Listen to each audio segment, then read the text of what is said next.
What's up, everybody, as Ed says. Amy here. This is a little bit of a different video today. We're going to show you around our new butterfly garden. So it's in the front of the house, and it's been a work in progress over the past couple of weekends. I've just been working so hard on it. Ed's been helping me, but it's mostly my project. So he is gracious enough to let me steal a couple of videos here to show you what I've been doing in the butterfly garden. Alright, let's go! So the main focal point of our butterfly garden is this beautiful castle that I made at a pottery place. So you go in, you pick out what you want to paint. They've got all the paints there for you, paint it up, and then they put it in the kiln, and then you come back like a week later and pick it up. Pretty cool. So it's this castle, and then I took some clay pots, crushed them up, made them look all whimsical. I got these little tiny, see that little tiny clay pot at Old Time Pottery, and it's so cute, it's so tiny. Then we have chamomile over here. Chamomile is a butterfly attractant plant.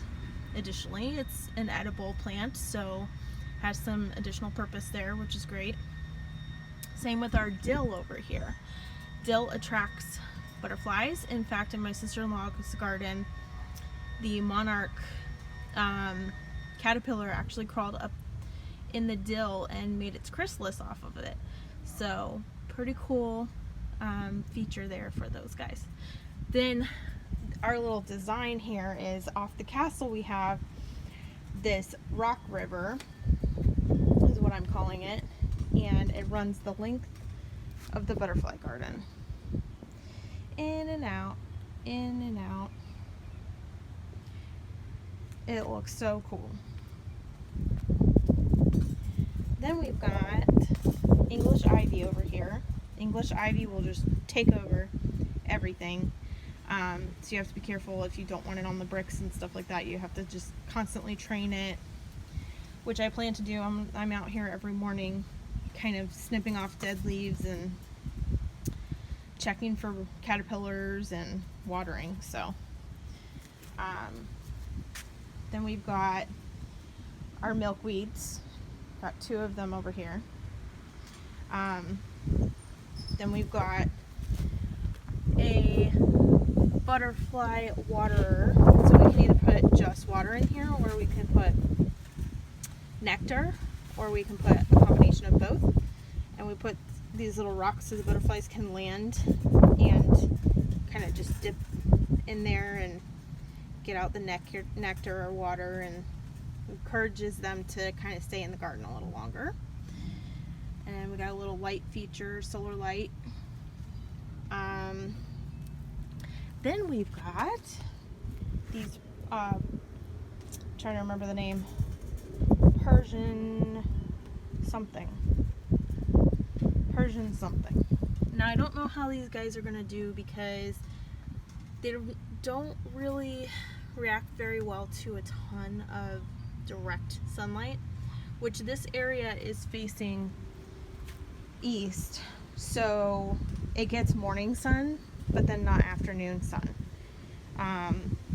So I don't know how these guys are going to do. I think they're a little crispy. I water them constantly, but I don't know, they may not make it. Then we've got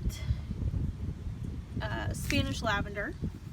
So the Spanish lavender is a variety of lavender that does better than the English lavender in the climate that we're in. So humid and hot climates, it's more adapted to that than the English lavender.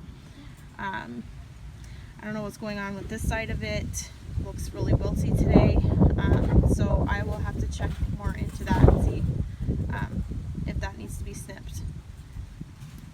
Okay, then we've got these two tall grasses. I didn't bother to remember what name they were, because they're just, you see them everywhere in Florida. I mean, they're just landscape grasses. They were on clearance at Walmart for like $1, so just picked them up to add a little bit extra variety to my butterfly garden. then more English lavender or English ivy, and then more of that Persian shield. That's the name, Persian shield. Okay, so you're probably wondering what's with the empty buckets. So Ed's plan is he's going to put blueberry bushes in these pots. And the blueberry bushes, there's going to be 6 of them. Hopefully they all come up nicely. But they have been ordered, but it's not time for them yet. So we wanted to make sure that we put space in the garden because that was the original intent of this garden. But obviously we've got some water pipes here, so we don't want them in the ground for their root system to take over the water pipes. So we're going to contain them in the containers and let the little small plants that don't have as large of root systems, let those take over the soil. And then I still have plants over here that we can take a look at. So we've got pentas, pink pentas. Butterflies love them. And we've got, I don't remember the name of this bush, but it was a gift from our neighbor when we first moved in last year. So we've just been keeping up with that. It's really easy. You know, it just needs watering. It will wilt if it doesn't have water, but other than that, we really don't do much with it.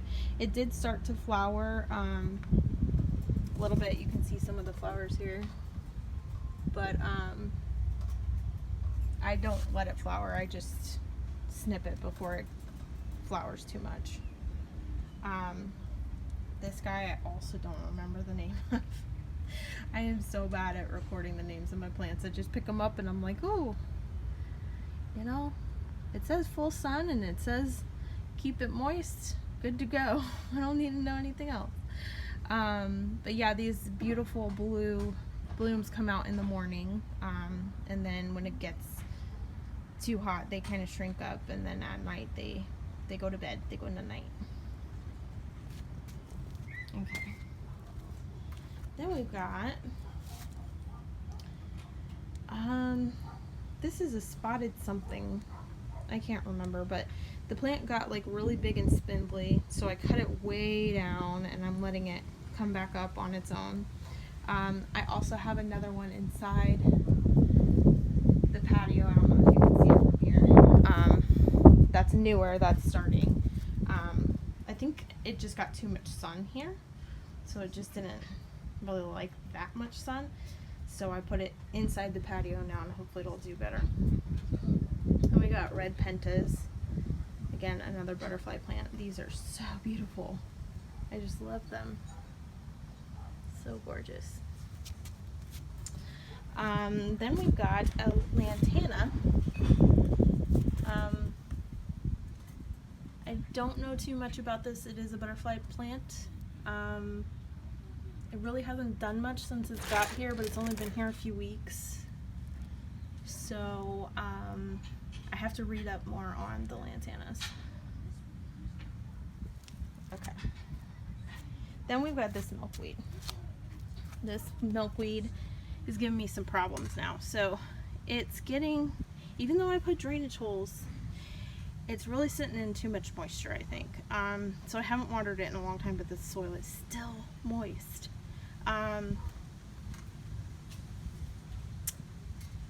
And I think it got like spider mites. So I went through and I picked out all the yellow leaves, which I think is from too much moisture. And every once in a while a new yellow leaf will crop up, so I'll snip it really fast before it can really do anything. But there's still like spider mites that get under the leaves, and I went through yesterday and I just snipped a whole bunch. There was a lot more on this plant. I snipped a whole bunch of the leaves that had the spider mites. I wiped down some leaves. I did as much as I can to make sure every leaf is healthy, and then this morning I found new ones with spider mites on it.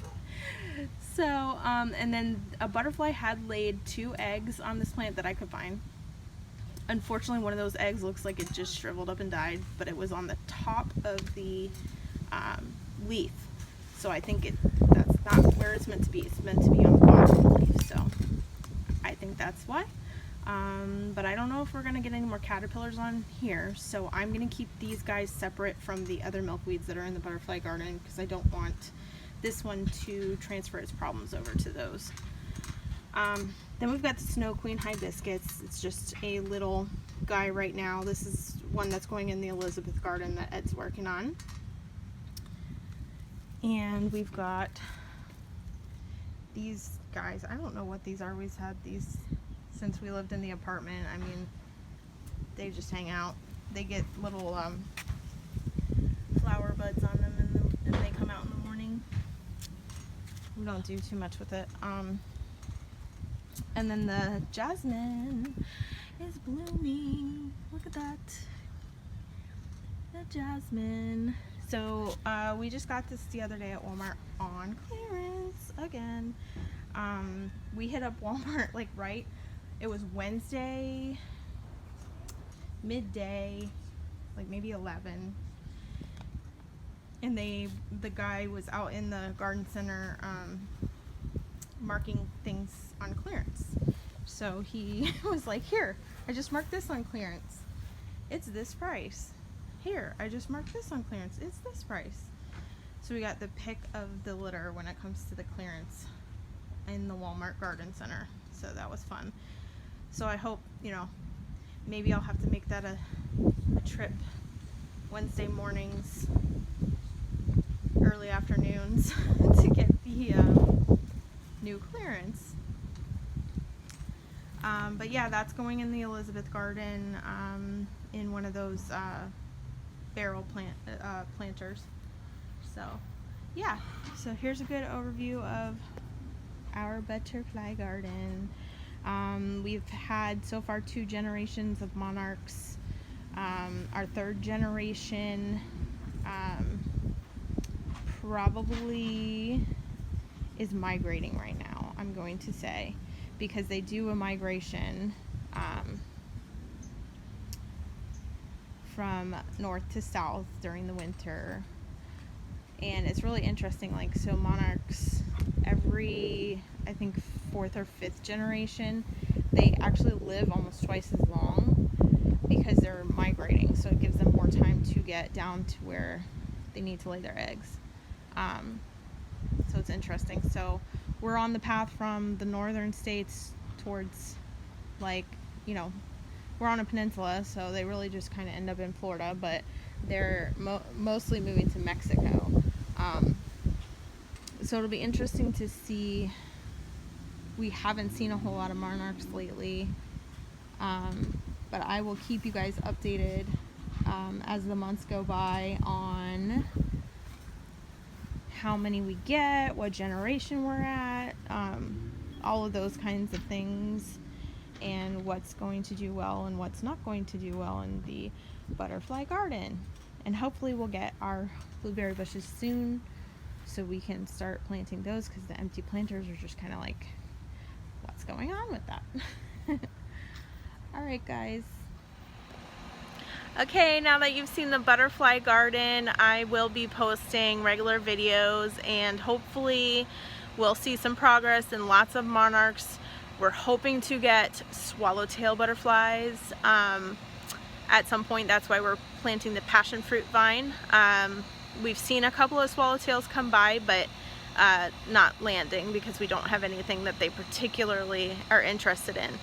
So hopefully we'll get a variety of butterflies as we go along. We'll keep up with the garden, and we'll show you progress as we go along. Thanks guys, like, subscribe, share, all that fun stuff, and we'll see you later.